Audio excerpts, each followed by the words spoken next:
In the beginning, well, in the early 2000s at least, a building company built a display home to showcase their home design and their home building skills.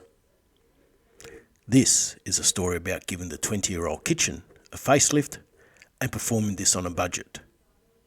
The technique shown here is perfect for house flipping.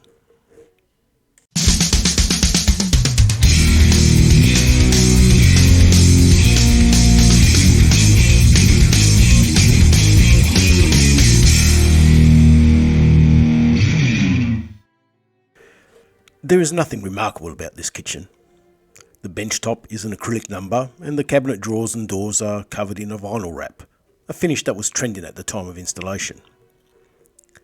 The kitchen incorporates an island with drawers, and the kitchen appliances are surrounded by a number of standard cabinet doors.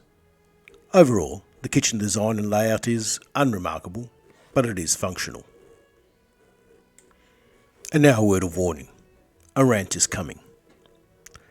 The installed range hood has always performed badly, and it wasn't until undertaking this exercise that I discovered why. To the moron that installed this range hood, please note that the unit was created with either a rear or top exhaust.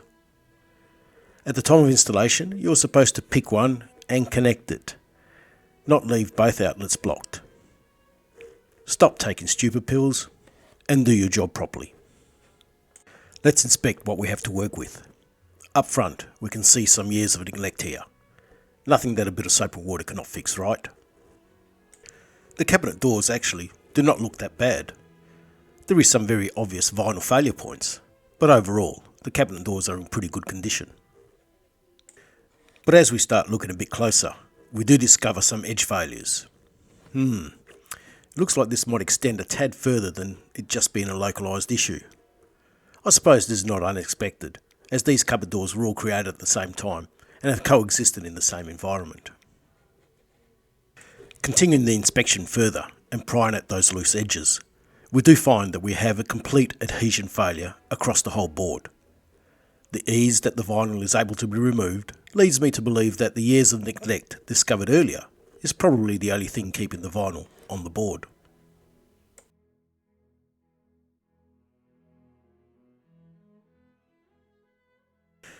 What I thought would be a painful process of heat treatment and chemical stripping could have actually been achieved by laying these boards outside on a summer's day with a slight breeze blowing across the surface. In a way, I'm pleased that it was an easy exercise. However, I do remain perplexed on how the vinyl was able to hold on for so long. I'm also a little bit displeased in that this has somewhat reduced the learning value of this video, as the heat treatments and the chemical stripping were actually part of the original video storyboard. Maybe it's best to chalk this down to expect the unexpected when undertaking any form of renovation. All projects benefit from correct preparation and cleaning. This is particularly important when the success or otherwise of a project will be judged on the finish of the painted surfaces. This is exactly the case with this project. The cabinet doors and drawers are constructed out of medium density fiberboard or MDF. MDF is apparently carcinogenic if the fibres are inhaled when cutting it. It especially requires specific surface preparation if you're after a flawless finish. The MDF surface is particularly porous and therefore needs an application of a suitable barrier which will become part of and enhance the finished surface. As we've removed the vinyl wrap from these boards, the failed adhesive left behind will need to be removed as well. I've chosen to remove it rather than just sanding it smooth, as I am unsure how any of the adhesive residue will react with the prepping materials that I'll be using. I have access to a number of solvents including methylated spirits, turpentine, white spirits and acetone.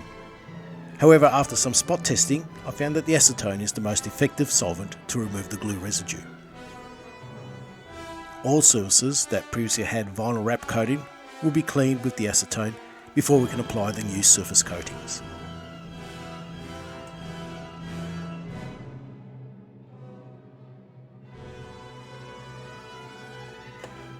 After cleaning comes the first of our surface preparation coats.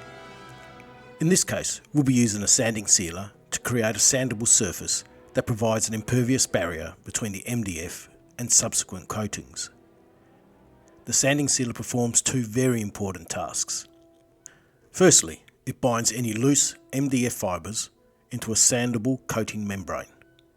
This membrane, when sanded, becomes void of any small material fibres which would otherwise be transferred onto the finished surface. We are creating the basis of a glass smooth texture rather than a rough sandpaper-like surface. Secondly, the sanding sealer membrane becomes the last line of defence between any transference of surface contaminants, such as oil, onto the MDF. This transference barrier works both ways, also stopping any transference from the back of the surface to the front. All the MDF surfaces have a sanding sealer coating applied. I use the foam roller to apply the sealer, and I left the pieces overnight to fully cure.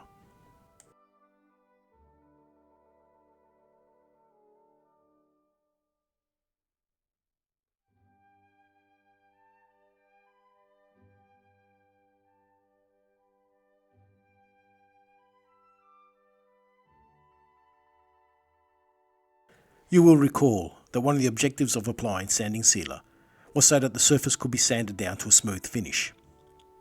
Once the sanding sealer had fully cured, I used some 400 grit and then 800 grit wet and dry sandpaper to smooth all the sealed surfaces.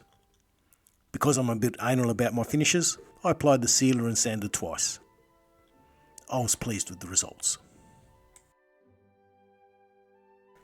Primer is used to provide a suitable surface where your top coat is able to stick to. I've used a specialised primer product and its corresponding top coat to provide the necessary film applications. The primer and top coat accounted for about 80% of this facelift build. So whilst the thumbnail used for this YouTube video might, on the surface, be considered clickbait, in reality, the primer and the top coat total $140 out of the $200 odd for the total facelift costs. As with the sanding sealer, I used a foam roller to apply the primer. Primer, as a general rule, is a little bit more forgiving than any of the other available finish coats, so whilst care was taken, I wasn't being super fragile with the application, concentrating more on getting an even coverage on the MDF. Also, as with the sanding sealer, I left this overnight to cure. You'll see me once again performing some wet and dry sanding with the 400 grit and 600 grit sandpaper. The more observant viewers might be questioning my choice of a foam roller for coating application. It is very obvious from this video that the roller will always leave a textured finish. Well, my good viewers, the roller has been used by design. I'm not interested in a glossy glass finish. First of all, it would not suit the kitchen. Secondly, it would be a pain in the ass to keep the fingerprint free. And thirdly, she who must be obeyed selected a semi-gloss finish at the get-go, so gloss was never the intent. I'm not using a hermetically sealed work area with positive air pressure and extraction hoods. So as with any workshop, there's always going to be an element of airborne dust. The wet and dry has been used only to knock off the debris that may have landed on the MDF while it was curing. Arguably, the preparation work that we perform is only there to support the top coat that is finally applied.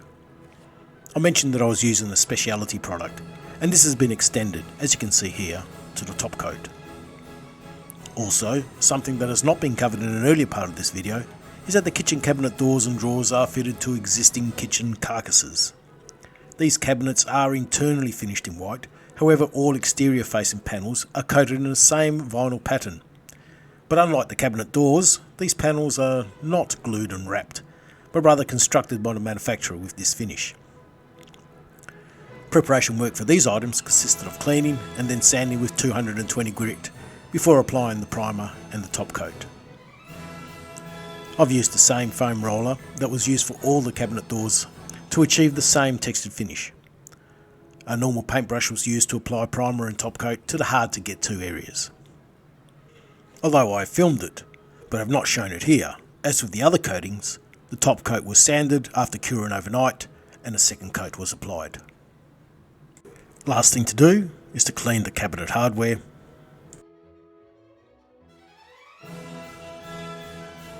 and click the cabinets back into place.